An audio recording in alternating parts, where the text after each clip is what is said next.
Isn't it a lovely mountain range? Yeah. Okay. Welcome in Switzerland. Yes, thank you The most beautiful country in the world. It is. Yeah, no, I'll give it that, yeah.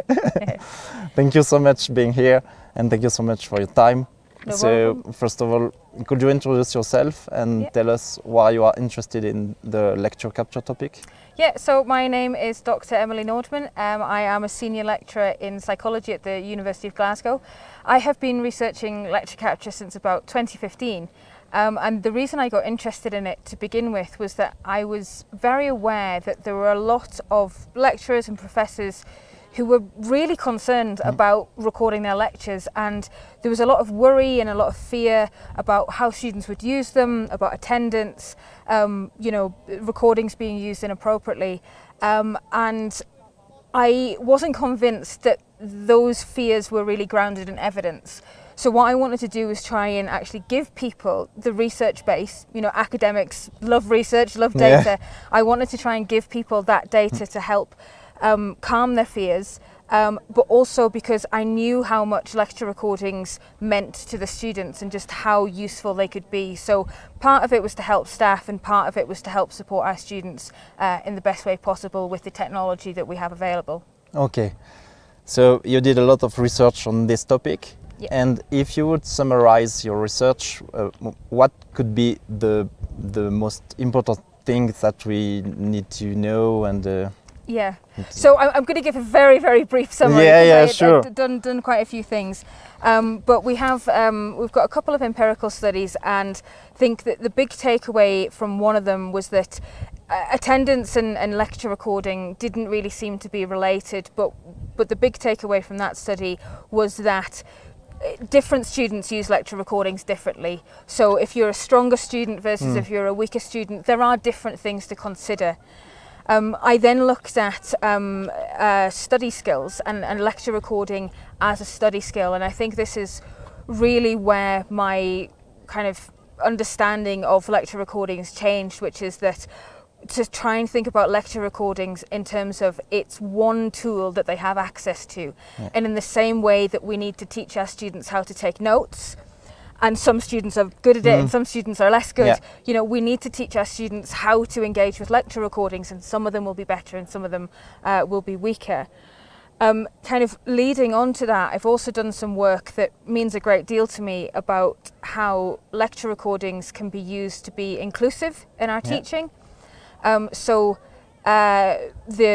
the kind of the well-known advantages of lecture recordings are that they help non-native speakers. So we have data that shows that, you know, if you're learning in your second language, then they're so helpful to be able to review, but also students with dyslexia, for example.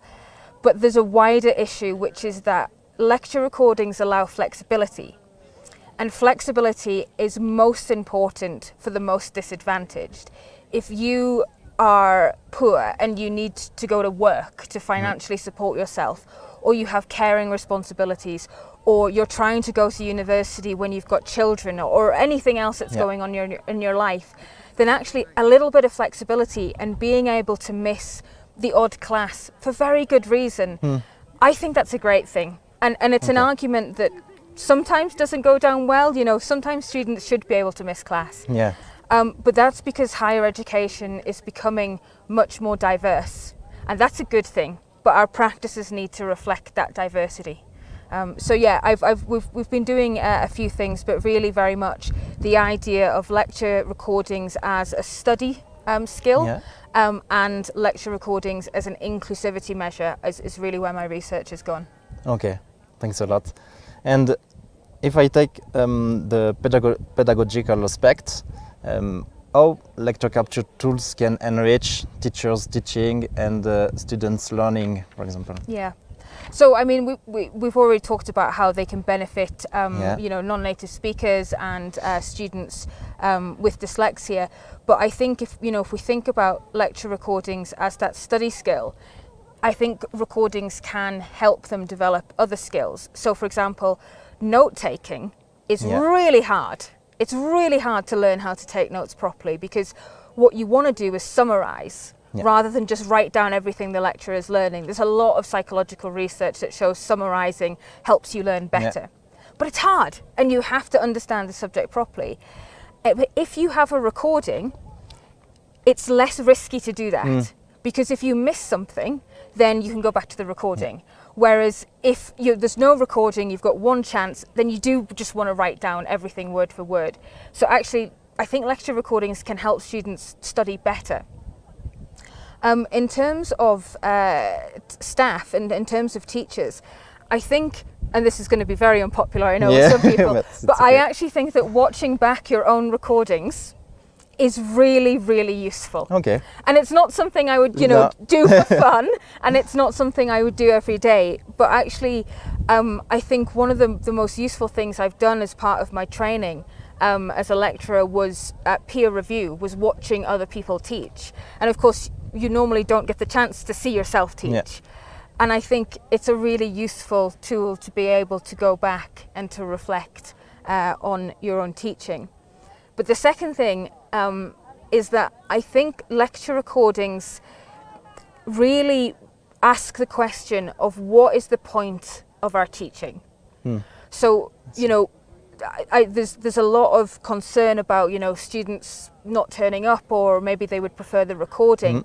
And my view has always been, if the students are getting everything from a recording that they got from turning up in person, then maybe it didn't need to be an in-person class. And I think, particularly post-COVID, that conversation is now happening a lot more, which is, okay, what are we actually doing with the time we have in class? Because the time we have in class should be about connections and discussion and, community and building all of that social stuff. If you just want to talk at someone for 50 minutes, do you need to be in the room for that? So I think in some ways, lecture recordings help us ask questions about our teaching that make it better. I see. Yeah. The next, what will be the points of vigilance when we want to communicate about a policy of lecture capture in a university? So I think honesty and transparency is absolutely the number one thing. And consult with your staff. So I would say to any university that's thinking about putting in a policy about lecture recordings, take the time to talk to your staff. They will have concerns, and listen to those concerns. There's a lot of evidence that shows those concerns aren't necessarily, that they don't actually really occur in reality. But that doesn't mean that you shouldn't still take staff seriously and listen to them. I think I'm very much for opt-out policies. Okay. Where the recording is by default, but I'm also very much for opt-out policies that give people very clear reasons why they can opt out, and there are good reasons. For example, if you have a class that is really kind of discussion based, or you might want students to be sharing more personal things about them, I think that's fair enough. You would not want to record. It might also be that you're teaching very, very sensitive subjects, and there might be a reason not to record even part of a lecture. But I think sometimes the conversation becomes about, I'm going to record everything or nothing. And actually, that means you're not thinking about what you're recording.